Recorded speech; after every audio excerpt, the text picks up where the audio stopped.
Hello, everyone. Thank you for joining us today.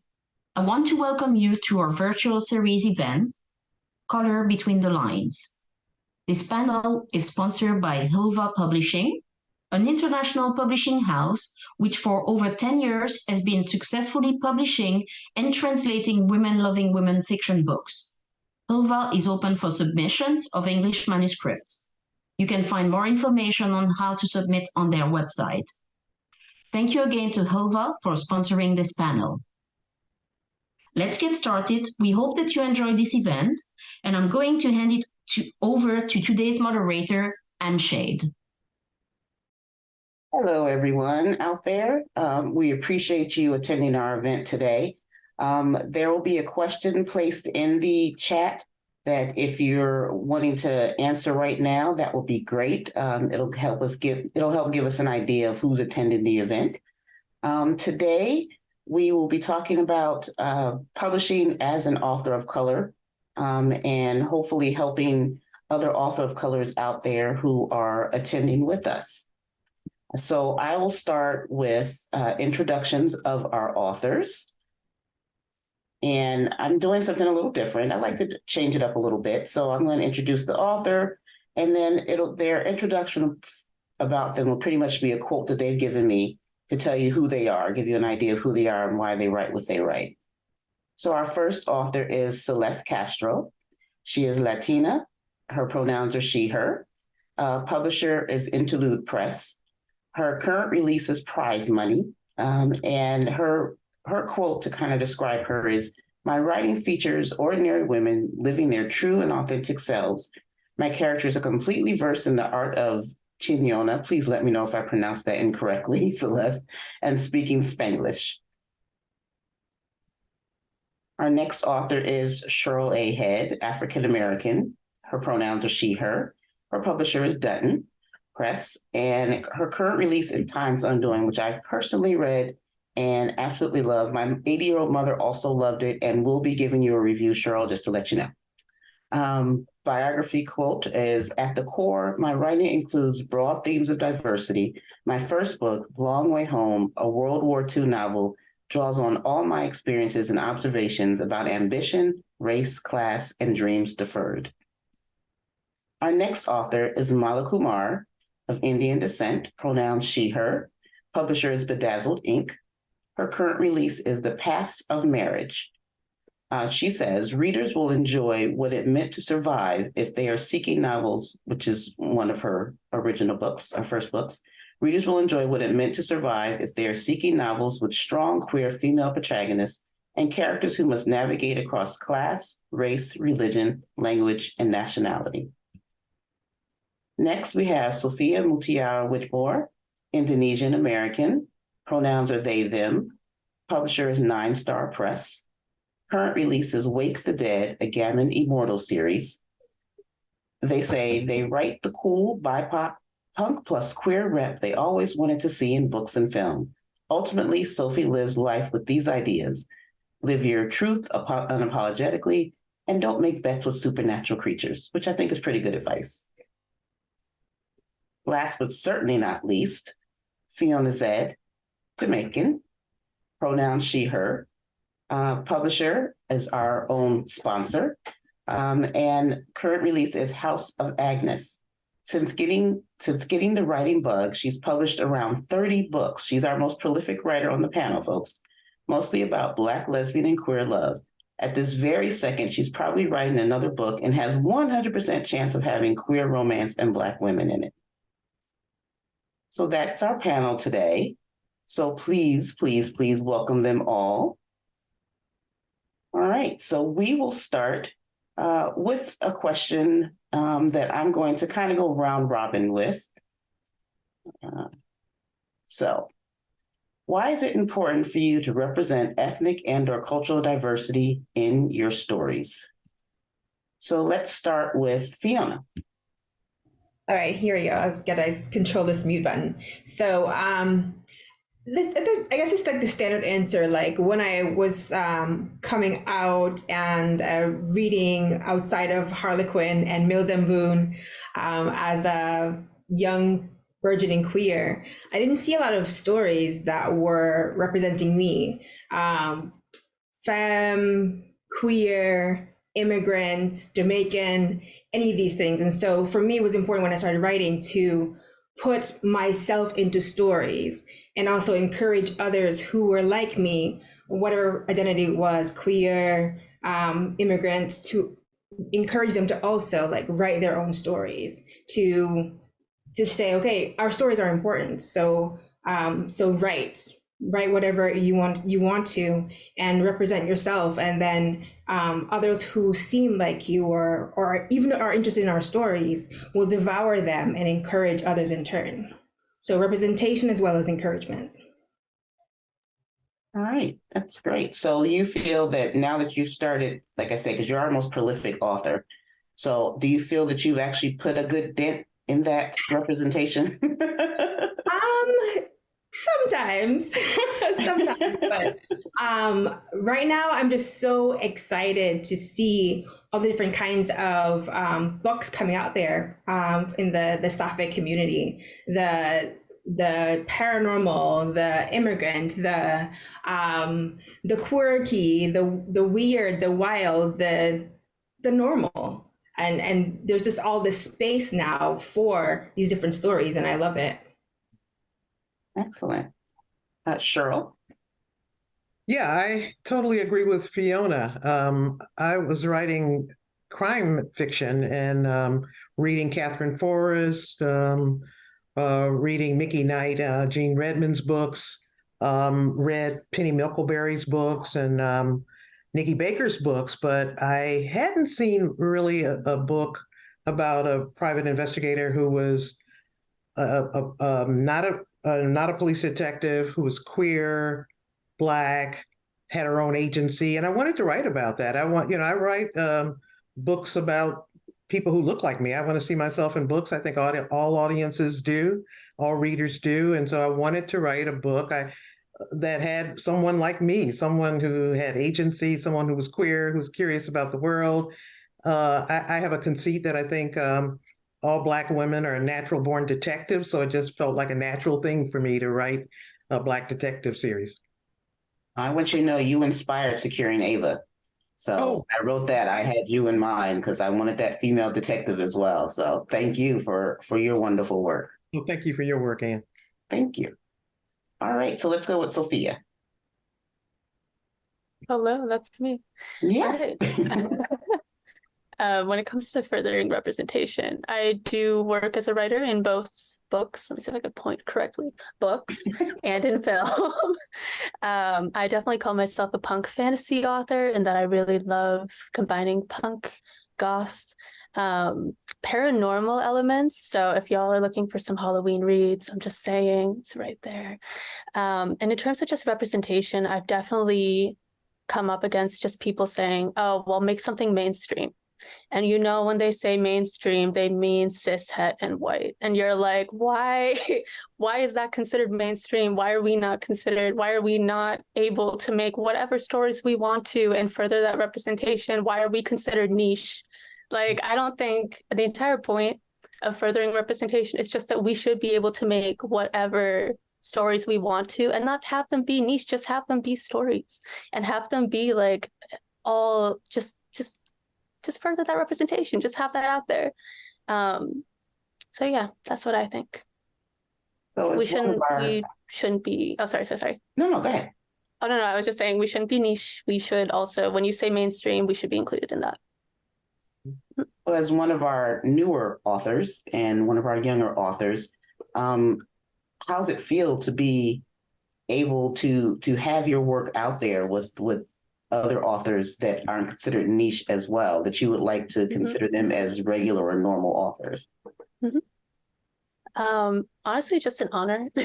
Like, I love every single writer on this panel. I think everyone's work is sincerely astounding. And I know growing up, I just didn't see that representation. It wasn't on the bookshelf. It wasn't on the movie screen. And so to be able to just see it out there is just stunning. And honestly, everyone here is an icon who I just am so glad, so happy to be here and have more of that like writer family and community as well.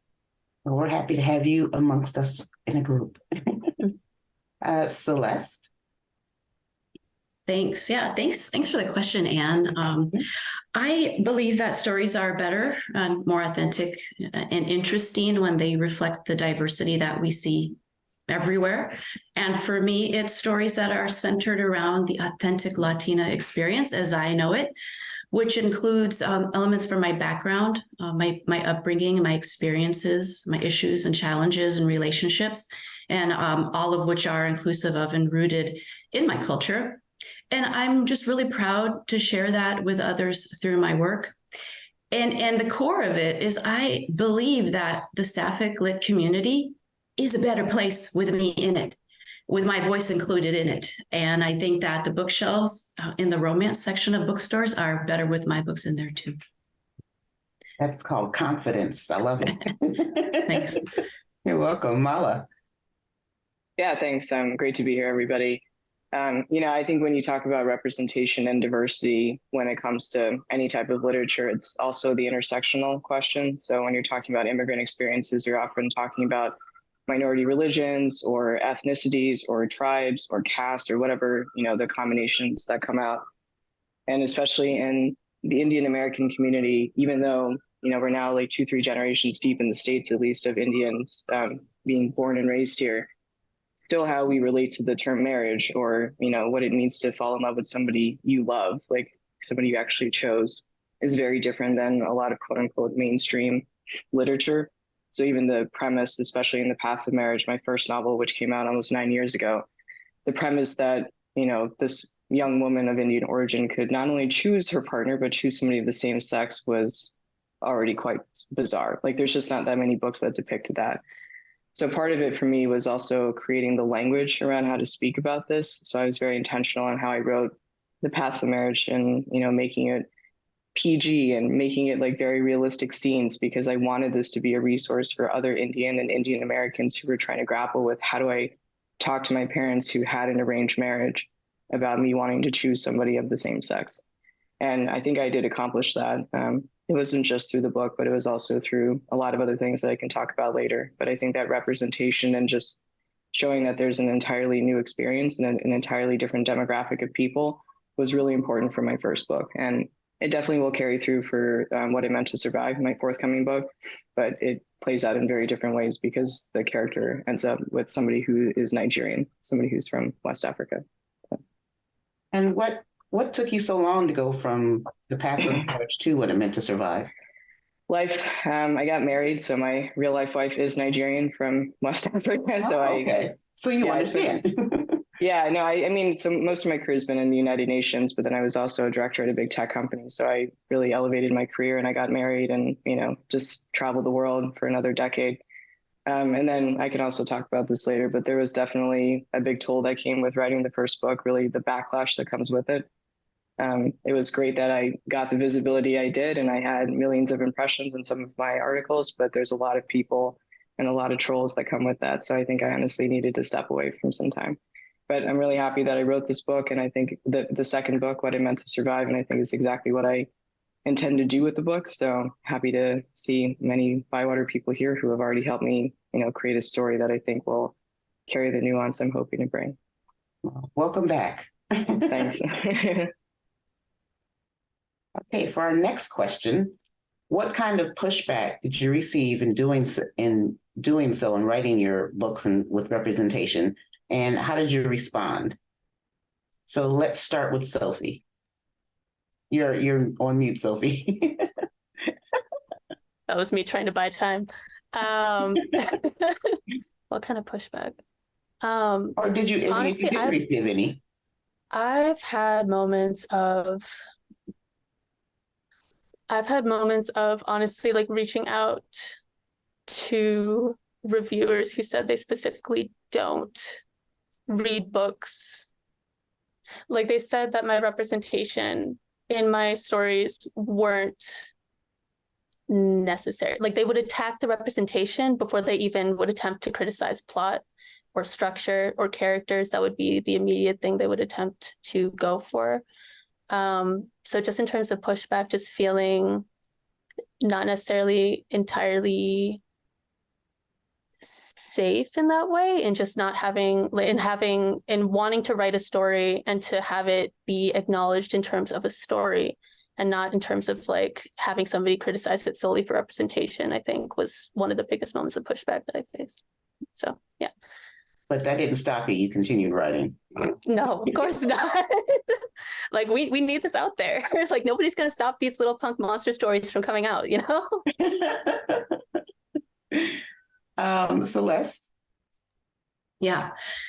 Some feedback that I received was that my characters weren't what this particular reader expected. But in the end, that just tells me that we don't have enough representation and we have a lot of work to do. And I think it's getting better, but in general, especially in the the mainstream, we get that one diverse character, right? And they act as we think they should in a stereotypical manner.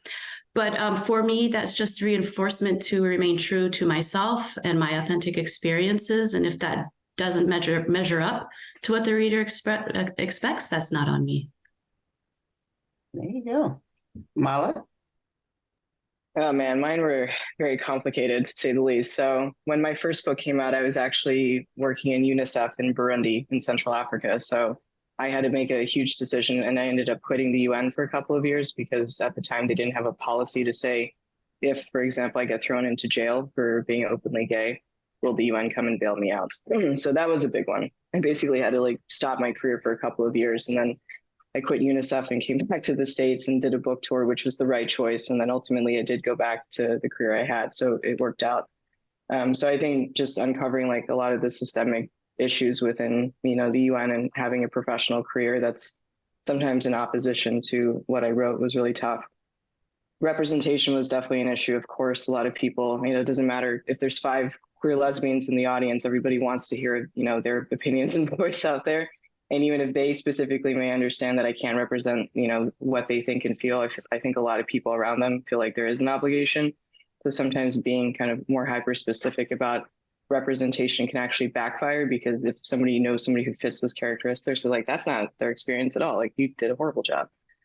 And then, there was also just other things with my career and everything that was happening at the time. So I had, a lot of colleagues from other countries, unfortunately, who come from more homophobic backgrounds or just like different upbringings who didn't agree with what I said. So it definitely kind of parsed out the people I could continue to interact with professionally and the people I had to just let go. But ultimately, I think it was a good move, for obviously the writing, but also just personally and professionally, because it kind of clarified what I actually wanted in my life. And I think I am on a much more sustainable, healthy path than I probably would have taken if I hadn't written the book. Wow. So it basically saved you from going in a direction where you were no longer yourself or feeling that you're yourself. Saved is a tough word. I think it just clarified that what I would actually give up, because in a lot of countries when you're gay, like you can't be open about it. You can't really like have any level of physical intimacy with anybody around you. And then continually oppressing that feels like you're going back into the closet. And I'm sure is the case for everybody in this panel. It's hard to come out in the first place. So it kind of is triggering almost that I now have to, forego this identity that I've worked very hard to embrace and actually be okay with.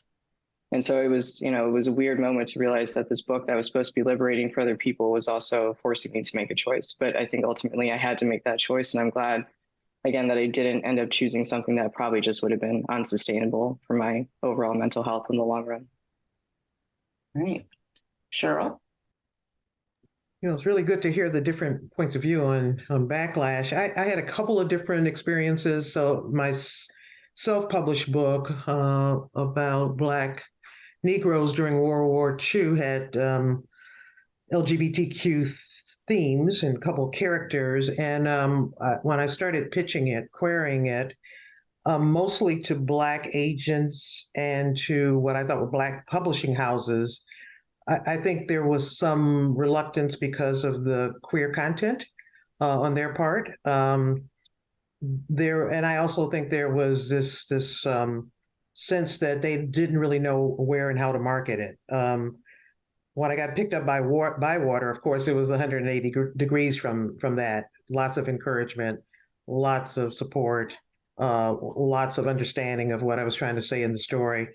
In my most recent publication experience with Dutton Books, it was more some of the editors I talked to, some of the agents I spoke with, couldn't understand some of the nuance of Black experience and Black life. So I got some pushback on, for instance, one guy said, I can't believe so many people would try to help this young Black woman meet her goal. And I said to him, how do you think Black people survived in this country? It's because community has always helped us get through things.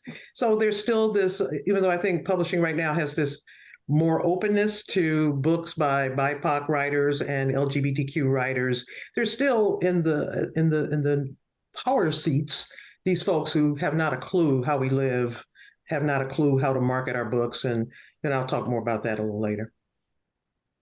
Okay, Fiona.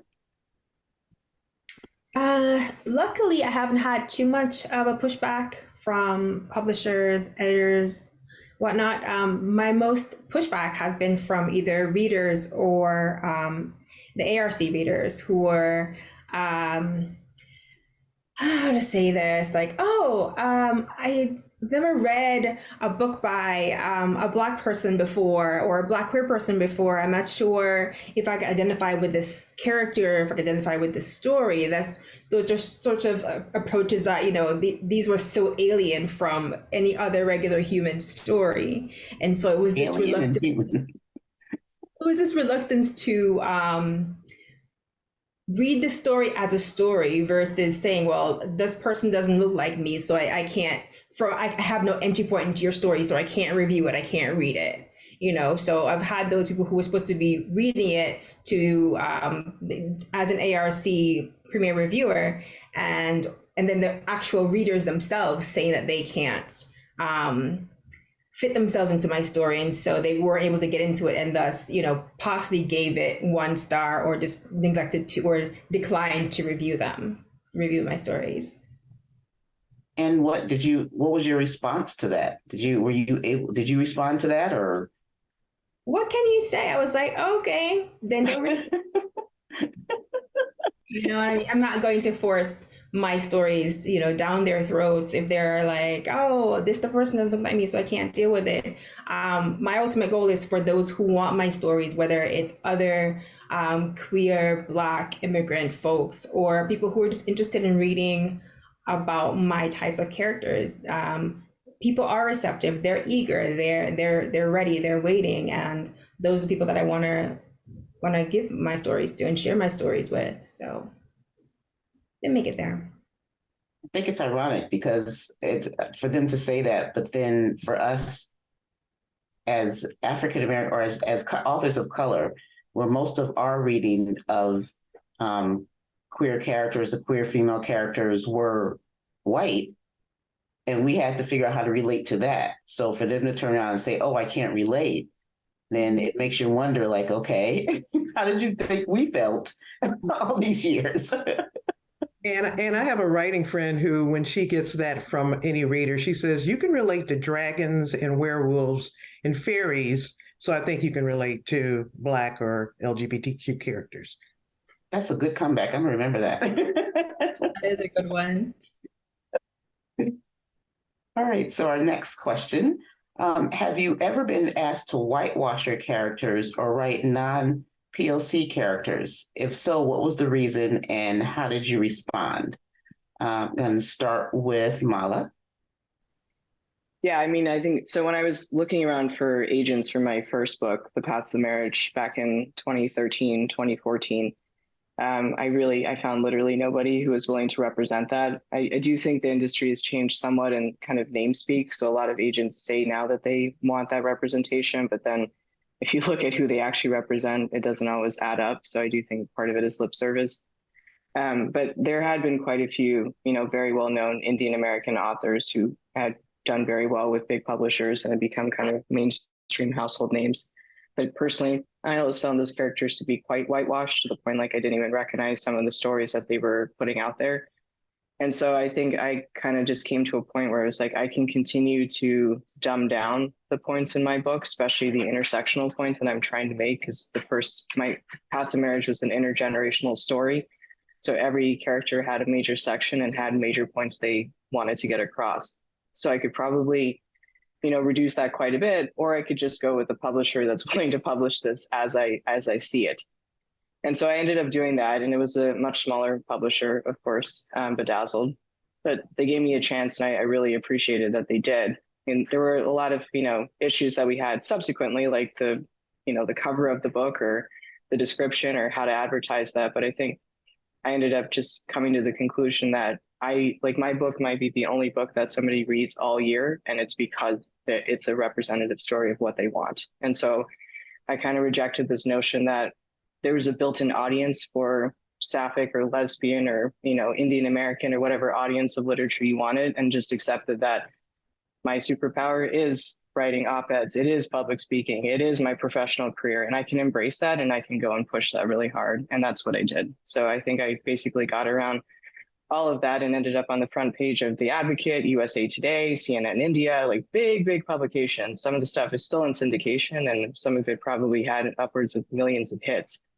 And so I just let it go. I'm like, these people don't know what they're talking about, honestly. I can probably do a better job.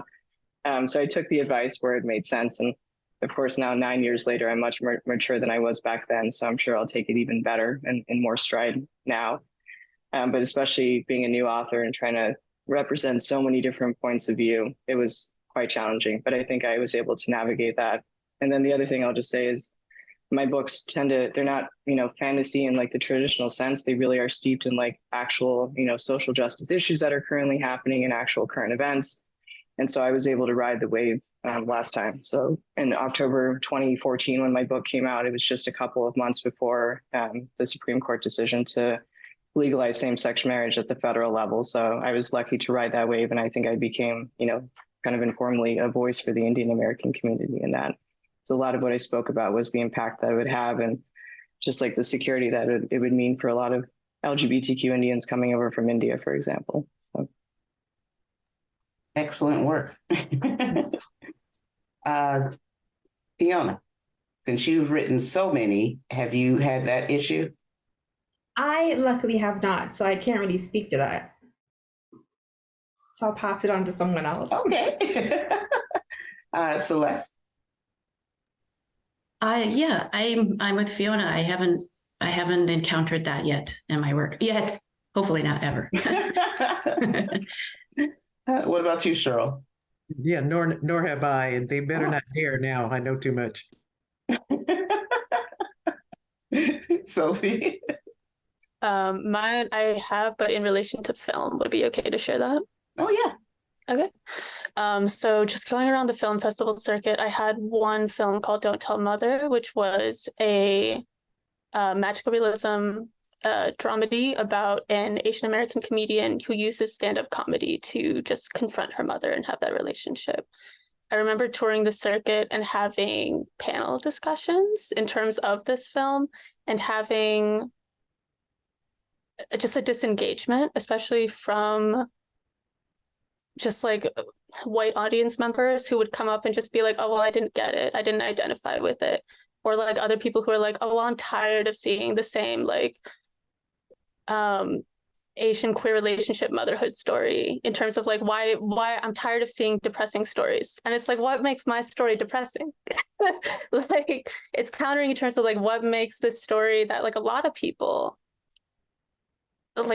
experience in different ways, like what makes it depressing, what makes it like any less important in terms of only showcasing one kind of story. I think there's kind of an emphasis in terms of like either showcasing in film something that feels like it has to be forced to be happy and to be a certain way, but that's not everyone's story. And I think there's in specificity, in authenticity, you're going to clash against a lot of experiences are going to get dredged up, and some of them are going to be painful and not necessarily the happiest stories, but I don't think that makes it any less important in terms of representation. So there's that. All right. Hey, our next question. How important is it for you to show diverse representation on your book covers? We'll start with Fiona. It is super important for me. There are people who don't want to read Black stories. that's fine. I don't want them to read my books anyway.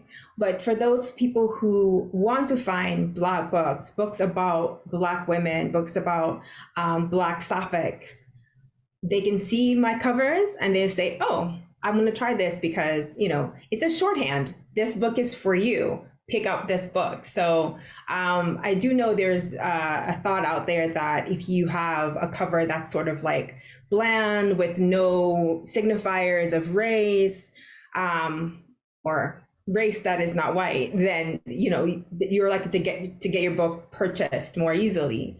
But for me, like I've had so many conversations with folks, whether they're like straight or queer or just want to read more globally. Like, I want to know what this book is about. Don't give me a flower. So for me, it's very important. And I like to typically put my characters on the covers to let the reader know what they're getting.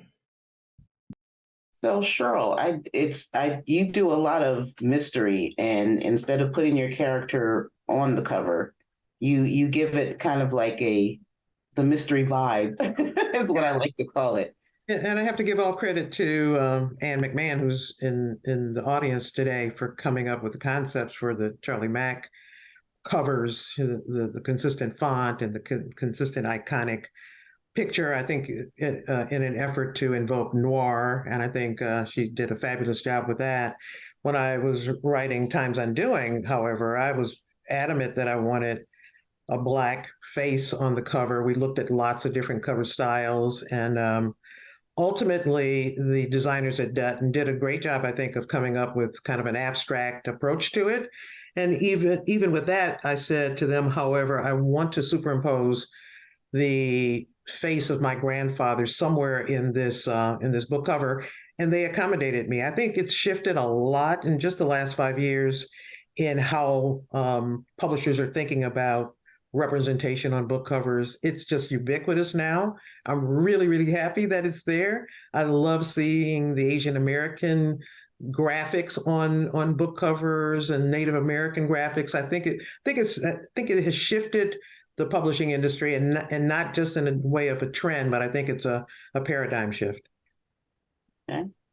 And Mala, is that something that you're going to be looking forward to doing with your Yeah. It'll be coming up that I'm sure you're going to be doing, because you're not stopping. Yeah, I've been thinking about it a lot. So it's like 5 or 6 years ago, there was a South Asian publication that wrote an article about why are all South Asian books covers of body parts, like not even the full human, like literally body parts. And I was like, shit, that's exactly what my book is. So there was a moment of just like, oh man, I fell into that trap. But even like the first, proposal that my first publisher gave to me, that was probably one of the biggest fights I had with them, honestly, because it just was not culturally contextualized and made no sense whatsoever for any kind of South Asian context. So I pushed back and I had to get a new cover done. And I do love this cover. I think it does convey exactly what I want, but it does fall into that trap of it's just a discombobulated body part. So I guess for my next book, I need to think about it a little bit more critically. But in all honesty, I think I'll probably opt for something that is a bit more abstract, just because I find it just quite daunting to represent the story in one human body part or face or whatever it is. So I think probably better just to go for some kind of interpretation and maybe like a pattern design from Nigeria and India and the States or something all meshed together. I don't know, but I'll come up with some ideas, because I actually do have a background in design, not graphic design, but in UX research and design. So I'll mess around in Figma and come up with some bad designs myself. Well, have you considered models, like real life models? And I don't think I want that real life representation either. Okay. It is a trend, I think, for a lot of best-selling books to have that ambiguous, abstract cover. So I think for postulating that I'll be one of those one day, I'll just go for a bunch of wavy lines or patterns or something. Celeste? I have this answer, but I like the other answers better. But for me, it depends on the book. And the most important thing is like a great design that pulls the reader in, causes them to pick the book up, flip the thing over, read the back, or better, just buy the book based on the cover. But I love the responses that I've heard thus far, and something for me to think about next time. And I really like the idea of incorporating things significant to my cultural imagery somehow in a strategic way. That's really exciting for me. Sophie? Yeah, I'm going to echo that. I really do love the responses. And up to this point, I think I'm still early on in my author's journey. Many more books to come, books and films to come. Well, but you can see there is a beautiful yes, color there. as you can see, there's a combination of we fused punk elements. So it's like a punk ball gown, but it's also fused with lace kabaya. So I think just taking some of things that I've learned in terms of like film covers, and then what's the word? Putting that towards what I end up working with cover designers in order to design with my books in the future would be great. I know my next work is a bisexual main character who is based on the myth of Loro Jonggrang from Indonesian mythology. And I know that I'm definitely going to be incorporating more cultural elements into my covers then. So excited for that one. Excellent. All right. So our next question. So did you have a person of color mentor to help guide you through the process? And if not, do you think it would have been helpful? If so, what was the best advice that they gave you? So we'll start with Cheryl. I came across my mentors as I was doing the writing, because I kind of thought I was out there by myself at first, just writing for myself.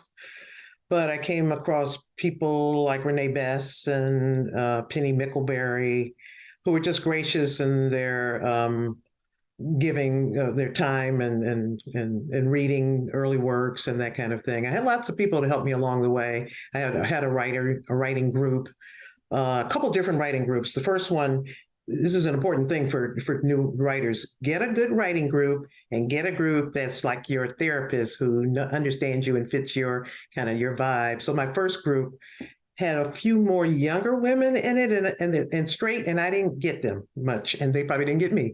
But my next group were older women, more experienced writers, and they just have been invaluable to me in being both encouraging and giving me critical feedback, and then also in saying, Cheryl, girl, you know that ain't right. Just change that. So that's been really helpful. So my mentorships I've acquired along the way. All right, Fiona. Unmute. Okay. When I started, I didn't feel like I had mentors, but kind of like Cheryl, I also gathered some along the way. I started a bajillion years ago with Kensington, and they published my first book, Bliss. And I felt sort of alone and adrift at the same time, amazed that this book I wrote was able to get out there, get this relatively large publisher, and then end up in airports. So I was just like, wow, and I feel like I felt the need for mentors as my career was doing this sort of like wavy line thing, because it wasn't a situation where I arrived at Kensington and arrived in airports and then my career, that was like the beginning to this stratospheric launch. It was a lot of waves and ups and downs. I ended up getting dropped by them, and then someone I knew at Kensington, another writer, she was a peer, but she said, yes, you've been dropped by them. I have gone on to Harlequin. Why don't I talk to my editor and see what can happen with you over there if you're interested? And it took me a while to decide to say, okay, well, yeah, I'll go ahead and write some straight books. But she was very instrumental in helping me to sort of not get discouraged in this up and down journey that I had with publishing. And then I published a few straight books with them. And I just was so lucky to get people who came into my life as a writer to help sort of like cushion my blows and help me to transition to various places over these, I'm not sure how many years since I've been writing and publishing, mentors and peers. And for me, it has been important to also function as that for other people as well. Like if a newer writer is looking for an agent, back when I had one, or is looking for a publisher that I felt mine would fit them or any sort of role. It was just, it was my pleasure to be what people were for me as I was moving through my journey. Okay. Sophie? Not necessarily a writing mentor, but I do find mentorship in other Indonesian artists. In terms of community specifically, I'm very involved with Borat Wangi, which is a dance troupe, Indonesian traditional dance troupe out here in Los Angeles. It's run by Bu Nani and Pak Wenten, two amazing mentors of mine who are honestly international icons. They've been cultural ambassadors for Indonesia since the 70s, have performed for emperors, presidents, toured internationally. She's can't say an age, but she's of an age, and she's still doing 2-hour-long performances and doing choreographed dagger dance fight scenes. And the reason that I call her my mentor is in terms of just seeing other Indonesian artists, especially just having that very intrinsic cultural influence that I then apply a lot to my writing, specifically to my next work, especially. It's just really important for me. So just finding community. Great. Let's go with Mala. Yeah, I mean, I can't say, I don't want to overstate relationships. It's probably not fair. So I don't think the direct mentorship has been there, but definitely as I was writing my first book and as it came out in the months after, it was a great chance to connect with a lot of other queer Indian authors and even, just Indian authors. Rakesh Sathial has been really good, just giving me like practical advice and like negotiating the number of books in your contract and what you should look for in an agent and, little things like that. So I think just that practical advice was really great. And he was really generous about his time, honestly, because I was going through like an existential crisis when my first book came out, because I had just recently come out to my parents, but like the idea of coming out to them at all before the book came out was just really, really difficult. So he kind of just sat with me and bought me a coffee and said, this is my experience. And of course, it may not be yours, but the world doesn't necessarily need to fall apart. And from everything of what you said, it probably won't. And it did not. So it was good to hear his voice in that, because it was a seminal moment in my life to just tell them directly, like, this is who I am and accept it or not. And then I also had just a chance to connect with Abba Davosar and even Arundhati Roy, who's a super famous author, and just like have very brief chats about my work and just like floating these ideas by them and hearing people that I put in such high esteem tell me this is not a crazy idea, like you're approaching it from a really cool angle. That's something I would read. I think it was honestly more inspirational than anything else, because sometimes, as we all know, the self-doubt is real. And so hearing it from people who have lived it and walked it and survived it and done it again was really what I needed. So less of like the direct mentorship, because honestly, a lot of the advice and all of the things they were recommending that I do, like going on some kind of writer's retreat or doing a fellowship or whatever, I just didn't have the time balancing life with my writing. So just hearing that, I was at least on the right track. And if I wanted to approach this in a less formal way, that's okay too. So yeah, it's been good to connect with a lot of Indian authors out there. Celeste? Yeah. Did I have a POC mentor? No, I did not. Would have helped. Yes. Oh, yes, tremendously. But my beta reading crew has been white women who have been tremendously helpful in helping me with the craft of writing, the grammar, all that stuff. I grew up with learning disabilities. I rode the short bus, you name it. And so I am so grateful for everything that I've learned from them, and will continue to have them on my beta reading team. And I am thrilled to say that as of just this year, my current manuscript is with an amazing Black woman who is new to my beta reading team, and a relationship that I value. And I'm excited for the experience to be able to talk with her on a level that I haven't had before. So that's something I'm really looking forward to. Great. So I'm going to, because I saw quite a bit of questions in the Q&A. So I'm going to ask one more question, and then we'll go to the Q&A. I'm trying to think. So, okay. So in the past couple of years, most of us have participated in well-meaning, diversity-led panels discussing how the sapphic literature community could do better with person of color representation. Yet we've seen barely any change with the process in giving awards or targeted marketing and promoting to POC audiences. What call to action statement would you like to make to be able to stick a pin in it and be done with all the talk so that the future POC authors won't have to do the same? So I'm going to let you raise your hand if you would like to. I knew it.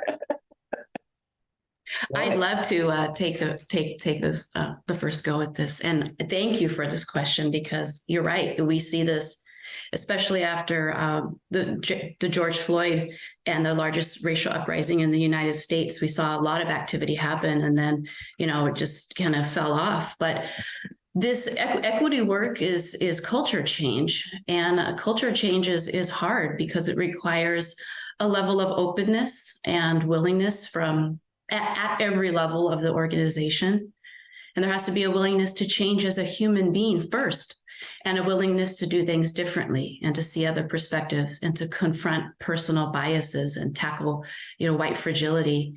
And the organization as a whole has to be ready for that and committed to it and willing to move beyond this is how we always do things sort of mentality.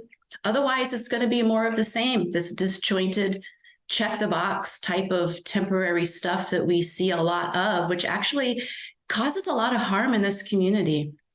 And I'd also say, quit turning to this community, which has been harmed, for free advice and helping solve a problem that we didn't create. We wouldn't expect editors or cover designers to work for free. I would say compensate us for the lived experience that is also expertise that we bring. And pay professional consultants. There are so many of them out there to help guide this type of work. It takes time. It's iterative. It's strategic. It's difficult. It requires personal growth, personal commitment, and should be treated as any other part of the business that takes time, money, and emotional investment. Sorry, Cheryl, go ahead. I totally agree with Celeste. I mean, it's the same diversity conversation I've literally been having in my career for 35 years, except I think we are in times where we have to accelerate the actions that people take. You have to put your money where your mouth is. Do you have people of color in your editorial staff? Do you have people of color in your graphic staff? Does your masthead make people of color willing to come to you and have a conversation? Are you hiring consultants and sensitivity readers who are BIPOC and LGBTQ? People, it's not only cultural change. It really is an accelerated need to change the way you do business. And if it means sacrificing some of the things you have, some of the money you have, some of the status you have, then you have to do it. We don't have time to wait for your diversity enlightenment. You have to get on the stick now. Our audiences are demanding it. Our readers are demanding it. Publishing is demanding it. We don't know what artificial intelligence will do to publishing.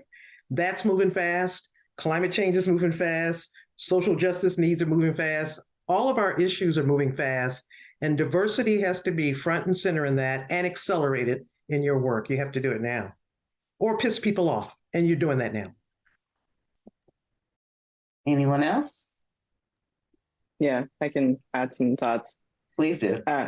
Yeah, I think so. I think there's also just practical things that a lot of, first of all, publishing, from everything I saw the first time around, and I'm guessing a lot hasn't changed, is a very antiquated industry, right? And if you just look at the corporate structures that dominate a lot of these bigger publishing houses, it's very traditional white male capitalism, where the first three levels of any executive are white males, and then below you have white women, and then at the very bottom, often in not decision-making power roles, you've got some people of color. But even in the publishing industry, it doesn't even keep par with other industries. So you don't even have a critical mass of people who can stand up and say, obviously, this isn't the way that we should go about it.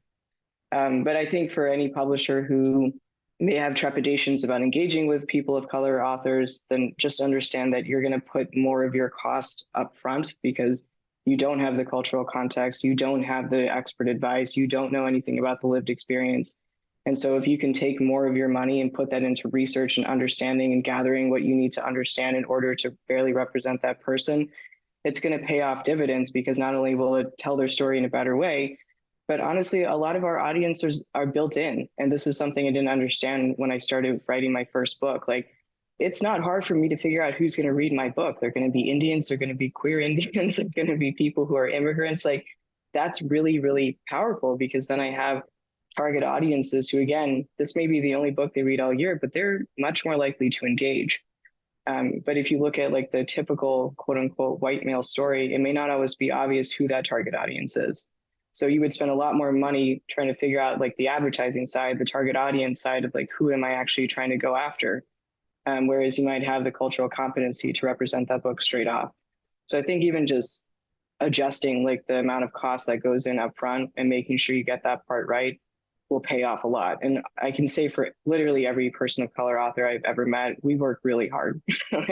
we work really, really hard. We do our own advertising. We often do our own graphics. All of the speaking events that I did for my first book tour, I found them. I lined up all of those things. I did like 4 literary festivals. I'm in another one next weekend. All of that stuff is because of my personal profile and everything that I was able to build up. So I put in a lot of effort in there. So I think publishers just have to get their heads around, it's a higher cost up front, but you're going to get the benefit later on. Could I just add one more thing? Sure. It's not enough to hire a vice president of diversity. It's not enough to put a diversity council in place or to find a couple of Black people to put on your board of directors. You've done that for the last 25 years. I understand Mala's point about putting money into research, but I think this has been effing researched to death. I think people know diversity, equity, and inclusion tactics, and they just have to get about the business of doing them. I don't want to let them off the hook anymore. Yeah, I think my point was less in like putting a DE&I officer. That's a very common corporate thing. That's not what I'm talking about. I'm saying like, if you want to represent me in my novel, do some reading about what it means to be Indian American. Go and look at my other talks, read my first book, ask me what it, like have a list of questions that I can answer for you. That's the kind of thing that can get you more like oriented to what I'm trying to say versus trying to have one DE&I officer, which obviously it's usually one person. And in America, it's often somebody who's Black American. And that's great because there's a huge representation issue there, but it doesn't necessarily speak to me as an Asian American. So you can't build all of that into one person. So every time you want to represent anybody who's non-white or, you know, an immigrant or whatever, there's going to be more research that you need to do in order to understand their perspective. And that's what I'm trying to say. Or have people in the room who already have some of that experience. Yeah, exactly. And that may also entail money and research at the beginning. You know, if you want to get a proper focus group of queer Indian authors, you're probably going to need to pay somebody to go and do that work for you to actually find those names and to dig around and see what kind of compensation they would want. But if you can do that, if you can do that extra cost, then again, I think the dividends pay off quite nicely in the long run. Excellent points. Any publishers out there, any agents out there, anyone out there publishing books by authors of color, please listen to these comments. When the video is posted, please make sure you pass it on to your publisher or whomever, so that they know that we're really, the revolution has started. It is being televised. And we're just trying to get the same respect and the same support as our non-POC authors. We're probably going to go a little long because I do want to get to some of the questions in the audience. Probably won't get to all of them, but I will do my best. Okay, here we go. So Carla Elaine Johnson, hello, new author of color here. Welcome, Carla, and much success to you. Question, how to write descriptions for characters of color without resorting to traditional use of food terms, chocolate, cocoa, candy, etc. Suggestions. And then her question 2 was, will we ever get to a point where an absence of color does not equal white by default? Suggestions on how to do that well. Who would like to answer that question? Anybody? No? I mean, I think for my books, it's a little bit easier because I will often talk about the origin of the characters, like I'm of Indian origin, so that already tells you that the person is non-white. Of course, names can also be a signifier. So if you're talking about a name that has like, you know, some kind of ethnic or, you know, regional background, But then there's one part of my second book that I talked about. It's taking place, and part of it takes place in South Africa, and how South Africans have come up with all of these classification systems of race over the years, but the skin tone of the person that the character was looking at close enough matches to her, so that she understands, this person can understand where she's coming from. So I think even that comparison, if you establish the race of one character, then you can compare it to the other. But it's tricky to, yeah. I think comparing skin tone to objects of any sort is loaded already. So I try to avoid that whenever possible. There's a website called Writing with Color. I'm putting it in the chat. Yeah, that's I was going to say, there's a great website, and there's also, just think of nature instead of using food. Think of nature. The autumn. There's different colors within nature that you can use that match because we're such a multi-colored folks, people of color, which is why we're called people of color. So try and utilize things like that. But the website that Cheryl's putting in is an excellent website, and I suggest going to that. Does anyone want to answer her second question, which was, will we ever get to a point where an absence of color does not equal white by default? Suggestions on how to do that well. No? Okay. So my suggestion is we probably won't. There's always going to be a point where the default is going to be equals white. So unfortunately, that's how the world is, and it's not the greatest thing in the world, but I think that's where we are, and I think it's been that way for centuries, and it may end up staying that way, unfortunately. So what you have to do is embrace the fact that we can describe ourselves in different tones and textures and colors, and that we are a rainbow of people that, are beautiful and can be described that way. Just my thought. Okay. What advice would you give to someone who feels their genre is out of the box and are lacking enough confidence to finish? Sophie, you're out of the box. Celeste and Sophie. So Sophie, do you want to go there? Can you repeat the question one more time? Sure. Mm-hmm. What advice would you give to someone who feels their genre is out of the box and are lacking enough confidence to finish? Step one, finish that first draft. I know it's hard. I know it's so hard. It can be a lot every single day. Second step, genre that's out of the box. Honestly, just please go for it. Like, we need out of the box. We need that ingenuity and creativity. It might be out of the box, but odds are it's in somebody's wheelhouse. Somebody wants that out there, so please just write it. I'm cheering you on. Please know that. Agreed. Yeah, finish it. And you know what? That's where the power of your friends, people that you trust, come into play. Your beta reading team, send it out. And you may find out from them that, wow, this is amazing. Like, more of this, please. And that will help give you a little bit of confidence to finish it. Excellent. I hope that answers your question. Yep, go ahead. Bouncing off of that really quick. Sorry, that just reminded me. Find communities of other writers who love what you love, and just find things. For example, I write punk fantasy, but I also really love horror, and a lot of that element tends to come into my writing and into my film work. And so just getting engaged with that, and just talk about your work. Don't be afraid to talk about your work, please. At any opportunity, just go off about it. The worst somebody can say is no. And the best is that somebody's I think that's really cool and badass, and then you'll have another supporter who's going to help you on your journey. And a quick one, there are new styles. Someone had to start that trend, right? I'm not sure if this is a proper example, but when good Lord, what's her name, the Gone Girl person started the whole unreliable female narrator thing. She was, if not the first, that got such a big response and had such a big book blow up. But then all of a sudden, the entire world now has an unreliable, often female narrator. So go for it. You might start a trend. Someone has to be the first. Just do it. All right. Thank you. So we have Naomi Rivers asks, follow up on Sophie's question, which I'm not sure how far back this was. How do you find the reviewers that are willing to review novels that are not mainstream? Sophie, do you recall what the Ooh, again, talk about it, post about it. I have been very into book talk. Fiona knows this. It's just posting consistently. And yes, you're gonna start, or I started out at least with just a few people.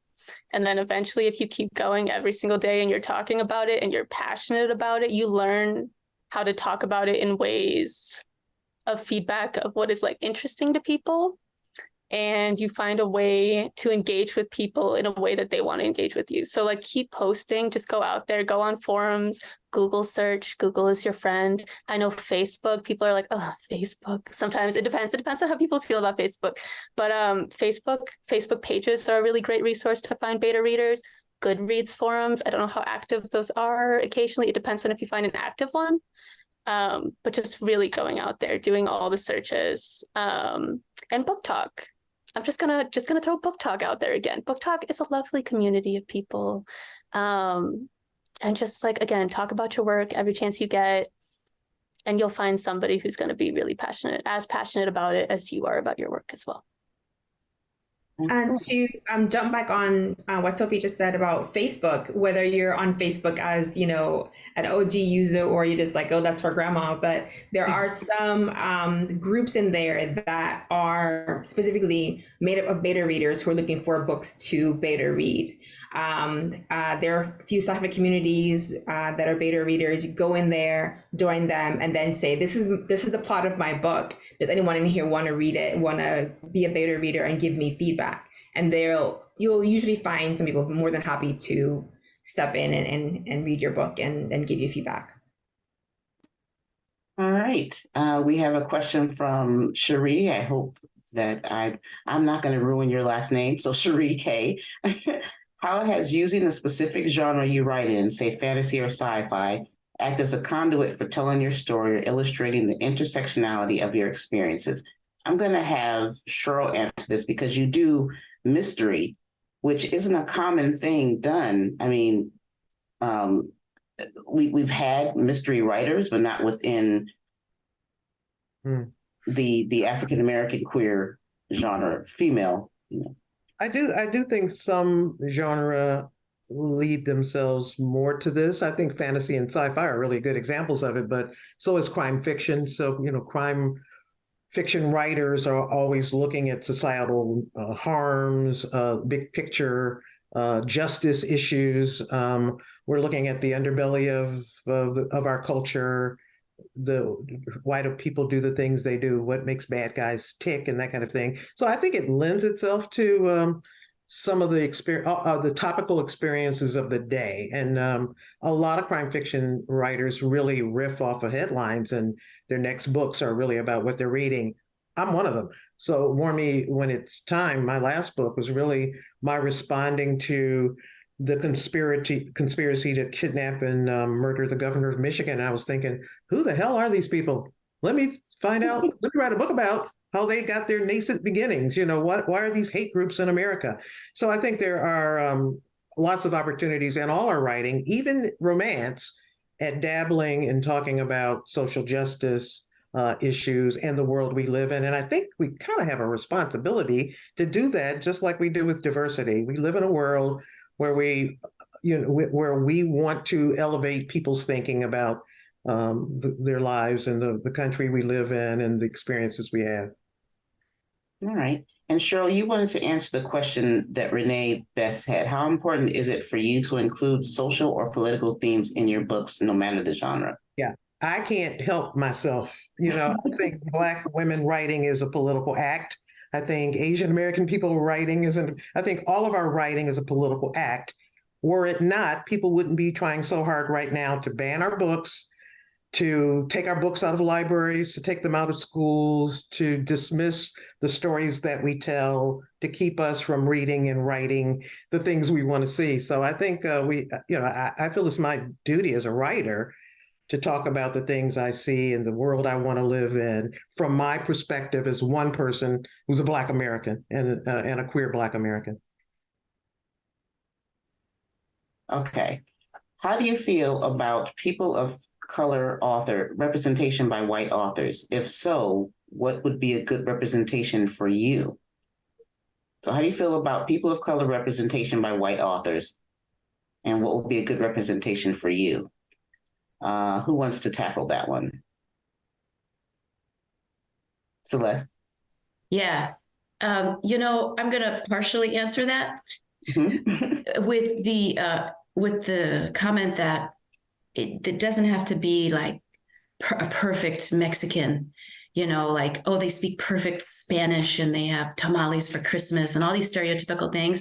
Like, that'd be cool if I read a book that had some Spanglish in it. It'd be like, yeah, that's like me, because I'm fluent in Spanglish. So, I think if I feel fine, if people want to write about people of color, it just, do the research that comes along with it and be open to feedback from beta readers that represent the diversity you're trying to go for. So I guess that's a complete response, isn't it? Yeah. That's a good. Yeah. Hopefully that helps. And I would add, have sensitivity readers and pay them to look at your book. Also have more than one person of color friend. Maybe you shouldn't be writing it if you only have one person of color friend. I think most people writers should be able to write anything they want, but I think you're obligated then to do the homework that you need to do to write an authentic, three-dimensional character who is not built around tropes and stereotypes.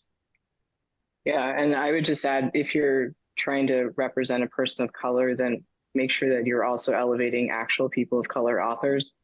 So, don't take that your book did much better than theirs, or you got invited to that event because you're, categorically just an amazing writer and they're not. It could also be the visibility and privilege that you have in representing that story. So if you do take that speaking gig, then make sure to drop the names of the people who are also writing about these groups, but actually represent the groups. Hear, hear.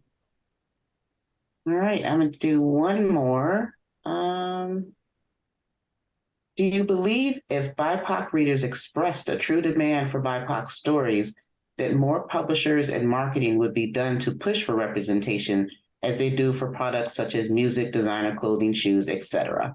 This is Shania Brown asked this question. Who would like to tackle that?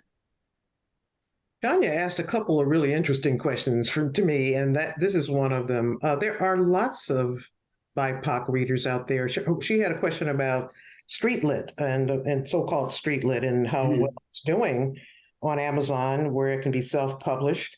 I think publishers just have to catch up, and they're trying their best to catch up.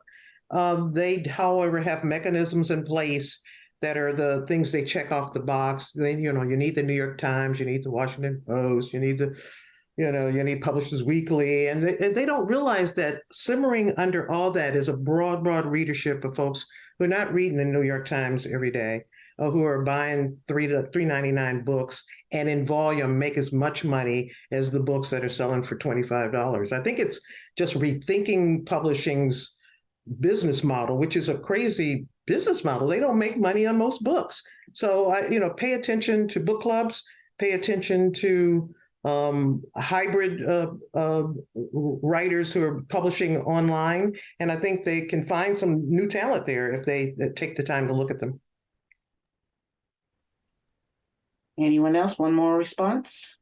Yeah, I liken publishing to very, very closely with venture capital. That's the analogy I always give. So venture capital is like a volume business. Like, I'm going to invest in 1,000 businesses, and if 999 of them fail, whatever, like, I just need that one to become Uber or Facebook. Publishing is very much the same thing. So publishers will publish like a wide variety of books every single year, and very few of them will get a real marketing budget. And this is true regardless of which publisher you go with. And I do think this is a common misconception. You can go with Penguin or any of the major publishers, and they're probably not going to give you much of a marketing budget. And if they do give you something, it's not going to be enough to do more than like 1 or 2 events. So you're still going to do the majority of that. But I think because for all the systemic reasons, people of color authors haven't gotten that same visibility, it is just like a very, very much a phenomenon of like closed thinking and, groupthink, because if you get those white executives who really only think about their own people or people they interact with, of course, your name's not going to come up. But I think to Cheryl's point, like if you look at the actual book sales or the profitability of these books, it's very much in line with a lot of quote unquote competitive white authors, but it's just in different pricing mechanisms and the ways that people actually go about finding these names. I think another practical tip I will say, especially if you're writing about like social justice topics, which I'm doing, Cheryl clearly is too, and I'm sure some of the authors have some social justice angles. Academia can be your friend, which is ironic because I'm sure when my second book comes out, it'll be automatically banned in like 12 or 13 states. But for the academics who are in places like where I live in New York City or in California or other major cities, I found with the passive marriage, that was a great way to get the word out there. So I think the passive marriage was included on something like 12 university syllabi in like 8 countries. And that did more for my book than it did than any kind of article on, buried in the bottom of the New York Times Sunday section that nobody reads anyway, because it's on the app and you have to click like 10,000 times to get to it anyway. All right, so I'm gonna do a quick run through of, you guys let us know what you're working on now. While we're doing that, if you feel comfortable with anyone, any, young authors of color who are just starting out, reaching out to you, feel free to put your information in the chat, so that maybe they could reach out to you if they want advice, not to, can you get me published? But if you want advice or you want to ask our authors something, and as far as, how would I get started on certain things? If you don't mind putting your information in chat for that, that's fine. If not, then that's good too. So Fiona, what do you have coming up next? Coming up next, I have Just Like Her. Just Like Her is coming out in December, and it is the 3rd book in my trilogy about identity and self-identification in the queer community. My first book was Femme Like Her, 2 femmes together. Second book, Stud Like Her, 2 studs/bushes together. And this 3rd book is about 2 women who are sort of their first time being with women, each of them. And so delving into those kinds of things. And then I have a sequel to my book, House of Agnes, coming out at some point. All right, Mala? Sorry, I think you cut out for the beginning part. Can you repeat the question? Oh, sure. Just let us know what you're working on now. I'm waiting for Paula to get back to me on the next round of edits on What It Meant to Survive. I think she already joined the call, but I will be looking for her edits so then I can go through and hopefully do what is the last draft before it goes into line edits and production. So long road ahead, but I'm excited. All right. Cheryl? I'm finally figured out what the next Charlie Mack book is going to be. Haven't started writing it yet, but I'm going to write it fast because I usually write it in my head first. And then I'm doing another book about an African-American writer who's a best-selling Western writer who finds a way through her Native American friends to go back in time and become a Buffalo Soldier. Oh, cool. Wow. Okay, putting that on my to-be-read list now. To be written, too. That's fine. I'll wait for it. I'll wait. Celeste? Yeah, thanks. I'm actually coming off of a year-long hiatus, and so I'm kind of slowly getting back into stuff. But I do have a manuscript with my beta reading team. It's about an equity consultant, and it is actually based on an event that happened in the state of Idaho, where I'm from, where a group of teachers dressed up as stereotypical Mexicans and also Trump's border wall. And it took a long time for them to get fired. No surprise, Idaho. But it's kind of about an equity consultant and a teacher, and a lot of conflict of interest. So that's what's going on. But I'm going to put my information in the chat here, and happy to connect with anybody after today. And thank you, Anne. Thanks, GCLS, and to all the panelists here. Thank you. Sophie? Hello. All right, as far as projects that are currently out, my latest book is Wake the Dead. It's the second in the Game and Immortal series, which brings back our lovely queer punk BIPOC group of various non-Eurocentric mythology characters, all coming back together to solve a murder where the next biggest villain coming up is going to be a fae crime lord. Super fun. Perfect for Halloween. Just saying. And then secondly, there we go. I'm working on a film. We're currently in the GoFundMe crowdfunding campaign for it. That's called Indah and the Spirits. It's an Indonesian-American punk fantasy film made with Indonesian diaspora, a PI community, alongside also BIPOC creators and queer creators. And it's about Indah, Indah, a queer artsy punk loner who travels to the underworld in order to say goodbye to the soul of her grandmother one last time. However, instead, she ends up coming upon Yuda, who is a mischievous spirit guide from the other side. And it's a fantastical journey, Alice in Wonderland, Spirited Away Studio Ghibli vibes. And it's going to be live action. So bringing that punk fantasy to life. And I also put my info in the chat. So awesome. All right. So thank you everyone for coming. Any authors of color out there who are just starting out, please, please, please write. Don't be afraid to put your stuff out there, no matter what the genre is, mystery, fantasy, sci-fi, we need it all. And that's it.